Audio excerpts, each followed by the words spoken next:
जय श्री राधे। पूज्य श्री सद्गुरुदेव भगवान के चरणों में प्रणाम। पूज्य श्री ज्ञा प्रसाद जी महाराज का जीवन चरित्र हम सुन रहे थे। हाथरस का जीवन।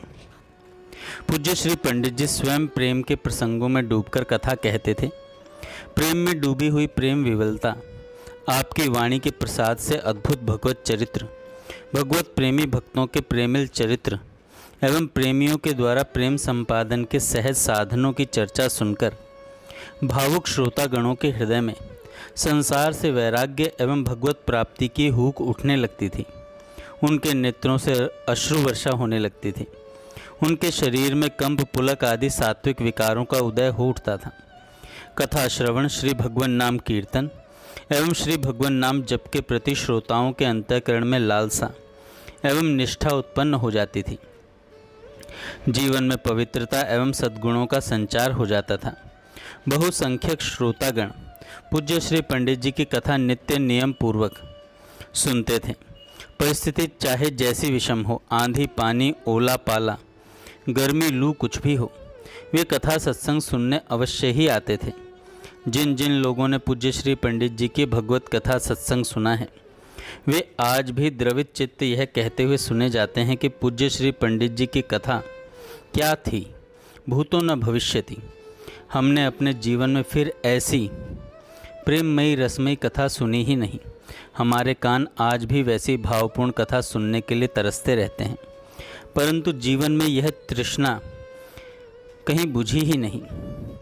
घर में होने वाले नित्य सत्संग कथा कीर्तन के अतिरिक्त पूज्य श्री पंडित जी द्वारा समय समय पर विभिन्न स्थानों पर भी सत्संग गोष्ठी एवं कथा कीर्तन के आयोजन होते रहते थे।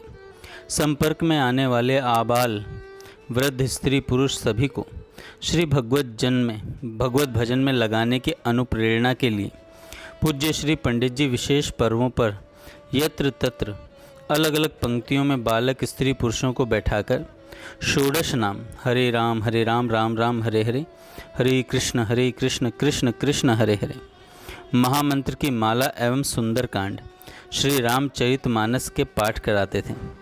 जो जितनी माला या पाठ की जितनी आवृत्ति कर लेता था, उसी के अनुसार प्रसाद देते थे। इस प्रकार सभी को प्रसाद के लोभ से स्पर्धापूर्वक आप भजन में लगाते थे। कभी कभी ऐसे पर्वों पर सामूहिक नाम संकीर्तन भी कराया करते थे। इन सत्संग गोष्ठियों में आने वाले लोगों को प्रायः प्रतिदिन भगवान नाम पाठ कीर्तन का जीवन भर के लिए नियम संकल्प भी आप दिलाया करते थे। इस प्रकार पूज्य श्री पंडित जी द्वारा सत्संग वाटिका का निरंतर सिंचन होने से वह अभिवृद्धि को प्राप्त हो रही थी। श्रीमद् भागवत सप्ताह कथा वाचन। श्रीमद् भागवत की कथा का सदा सर्वदा सेवन आस्वादन करना चाहिए। इसके श्रवण मात्र से श्री हरि हृदय में आ विराजते हैं। नित्य सत्संग में पूज्य श्री पंडित जी श्रीमद् भागवत की कथा को इतने सरल एवं सरस ढंग से समझाते थे कि श्रोता भाव विभोर हो उठते थे। इससे प्रभावित होकर लोगों के मन में आपसे श्रीमद् भागवत सप्ताह कथा सुनने की लालसा उत्पन्न हो गई। इस प्रकार आपके द्वारा हाथरस में भागवत सप्ताह कथा के वाचन का शुभारंभ हुआ। जब आप पंजाबी पेच में नौकरी करते थे, तब तथा उसके पश्चात भी जब आप पाठशाला में पढ़ाने लगे, तब भी बीच बीच में अवकाश मिलता ही था। अवकाश की अवधि में ही कथा होती थी। वर्ष भर में इस प्रकार आपके द्वारा 2-4 सप्ताह कथा हो ही जाती थी, जिससे इतने बड़े परिवार की आजीविका में कुछ सहारा लग जाता था। पूज्य श्री पंडित जी ने अपने द्वारा श्रीमद् भागवत सप्ताह कथा वाचन के संबंध में एक बार बतलाया था। जब हम श्रीमद् भागवत की सप्ताह कथा करते थे, तब रात्रि में 2-2:30 बजे जगकर तथा शौच स्नान आदि से निवृत्त होकर 4 बजे तक अपने नित्य कर्म संक्षिप्त रीति से कर लिया करते थे। 4 से 8 बजे तक श्रीमद् भागवत का साप्ताहिक मूल पाठ स्वयं ही करते थे। इसके पश्चात 8 साढ़े 8 बजे से बिना कुछ आहार लिए 12-1 बजे तक श्रीमद् भागवत का वाचन करते थे। बीच में आधा या पौना घंटा विश्राम करके पुनः 5-6 घंटे कथा कहते थे। कथा के विश्राम काल में ही दूध घी शक्कर सत्तू में मिलाकर स्वल्प मात्रा में पेय रूप में लेते थे, जिससे कथा के बीच में लघु शंका आदि का कोई व्यवधान उपस्थित न हो। कथा अनवरत चलती रहे।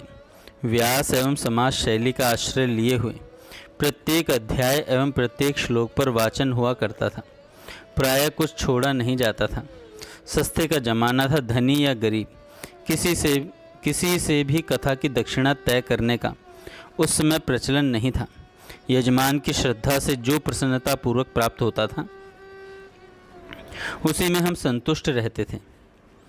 12-14 घंटों का अनवरत श्रम करके बिना कुछ पूर्व में तय किए श्रीमद् भागवत कथा में जो भी द्रव्य प्राप्त होता उसका दशांश ब्राह्मण, विद्यार्थी, गोसेवा, मंदिर, देवालय या गरीबों को जहाँ कथा होती थी हम वहीं बांट देते थे। श्रीमद् भागवत की प्रत्येक कथा के पश्चात श्री गंगा स्नान करने का हमारा नियम था। श्री गंगा स्नान के बाद घर आकर किसी पंडित के द्वारा हम श्री सत्यनारायण भगवान की कथा करवाते थे। कथा में प्रसाद का वितरण, 2-4 ब्राह्मणों का भोजन होता। सर्वांत में कथावाचक पंडित जी को दान मान से सत्कृत किया जाता। तब बचे हुए द्रव्य को अपनी परिश्रम की शुद्ध कमाई मानकर हम अपने काम में लेते थे। पूज्य श्री पंडित जी जिस पंजाबी पेच में काम करते थे उसके स्वामी पंजाब में ही रहते थे। किसी कारणवश उन्होंने हाथरस में पेच का काम बंद कर दिया। पंजाब में ही उन्होंने सब पेच का काम प्रारंभ किया। पेच के स्वामी ने पंजाब से ही आपका नाम हाथरस पत्र लिखा। आपके नाम हाथरस पत्र लिखा। आप हमारे पेच में अपने पूर्व नियत कार्य को संभालने के लिए आ जाएं। आपका वेतन 20 रुपये मासिक से बढ़ाकर 30 रुपये मासिक रहेगा तथा आपके आवास की व्यवस्था के साथ साथ वर्ष भर में परिवार के सहित 2 बार आने जाने का किराया भी दिया जाएगा। आपके भाई श्री मथुरा प्रसाद जी एवं श्री शिवनंदन जी अपना अपना काम व्यवस्थित रूप से यहाँ हाथरस में करने लगे थे। आपके पंजाब चले जाने से परिवार 2 जगह बट जाता, अतः माता पिता की सेवा तथा उनके भजन में बाधा पड़ने की संभावना थी। ऐसी परिस्थिति में पूज्य श्री पंडित जी ने पंजाब जाना अस्वीकार कर दिया।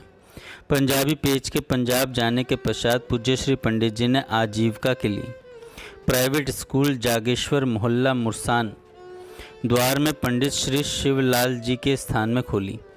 पूज्य श्री पंडित श्री शिवलाल जी के मकान के सामने नीम के वृक्ष के नीचे पढ़ाया करते थे। वह स्थान बगीचा जैसा था। आम, अमरूद आदि के अनेक वृक्ष थे। उस बगीचे में श्री बिहारी जी का एक मंदिर था। उसके सामने की ओर एक कक्ष था। कक्ष के आगे एक पर्णशाला थी। कभी कभी उसमें भी पढ़ाते थे। वह पवित्र स्थल प्राचीन गुरुकुल की भांति सुशोभित होता था। पाठशाला में 2 प्रकार के विद्यार्थी पढ़ते थे। एक वे थे जो संस्कृत, व्याकरण, साहित्य, ज्योतिष, कर्म कांड आदि पढ़ते थे। वे सर्वथा निःशुल्क थे। दूसरे वे थे जो हिंदी, गणित, सराफी पढ़ते थे। ऐसे विद्यार्थियों से 4 आना मासिक शुल्क के रूप में लिया जाता था। उनमें भी वे विद्यार्थी जिनकी आर्थिक स्थिति अच्छी नहीं थी वे निःशुल्क थे। जिन विद्यार्थियों से शुल्क लिया जाता था उनसे लगभग 8-10 रुपये मासिक आय हो जाती थी, जिससे परिवार का निर्वाह होता था। पूज्य श्री पंडित जी के हृदय में दीनों के प्रति दया एवं सौहार्द का भाव कूट कूट करके भरा हुआ था। यह दरबार दीन को आदर रीत सदा चली आई।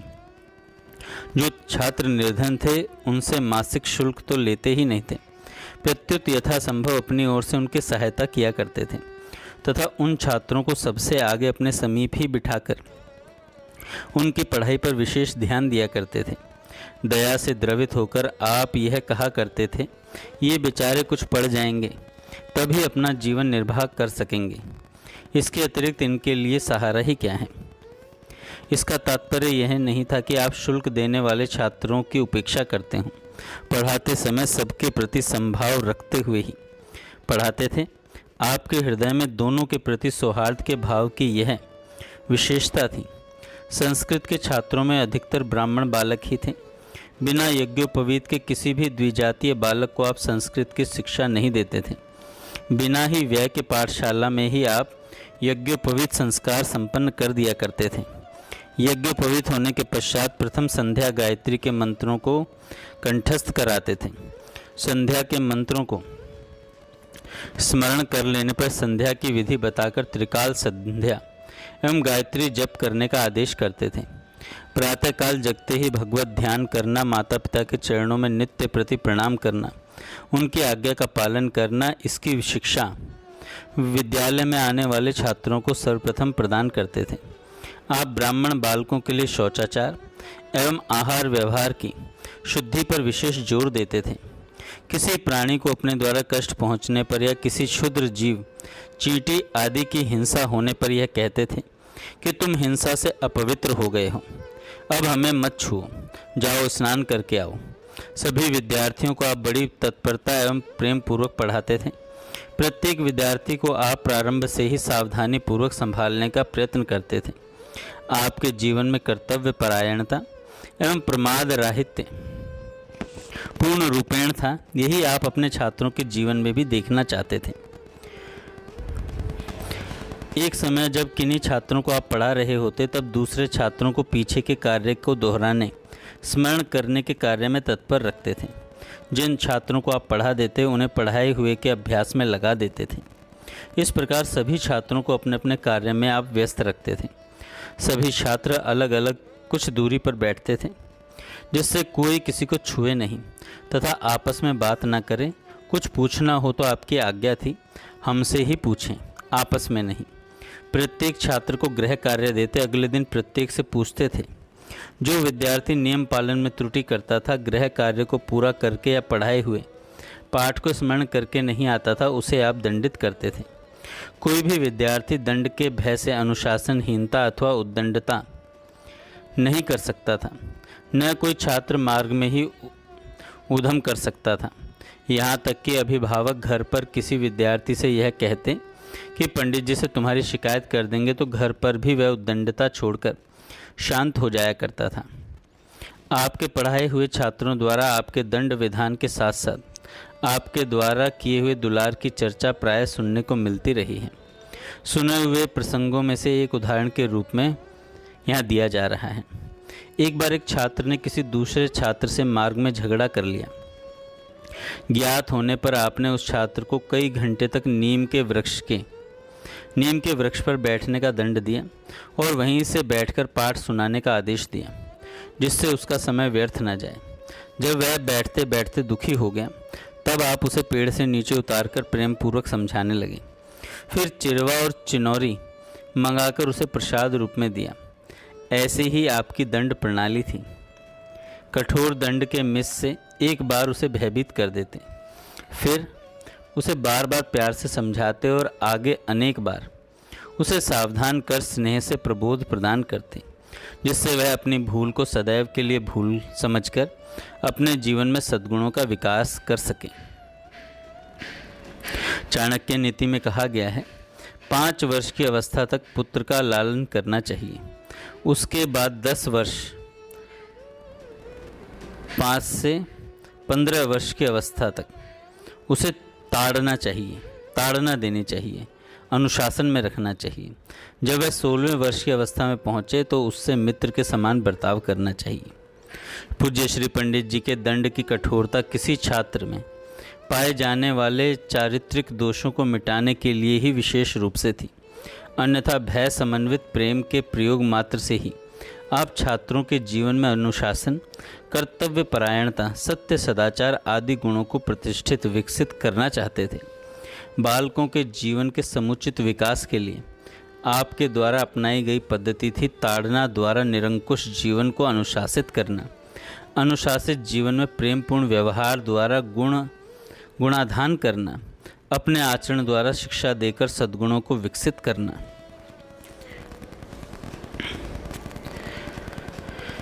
और विकसित अंतःकरण में भगवत प्रेम के बीज का अंकुरण करना। इस पद्धति के द्वारा कुसंस्कारों को मिटाकर बालकों के जीवन को सुसंस्कारित बनाने में और भक्ति बीज का वपन करने में आपको सफलता मिली। जय श्री राधे। आगे हम कल सुनेंगे।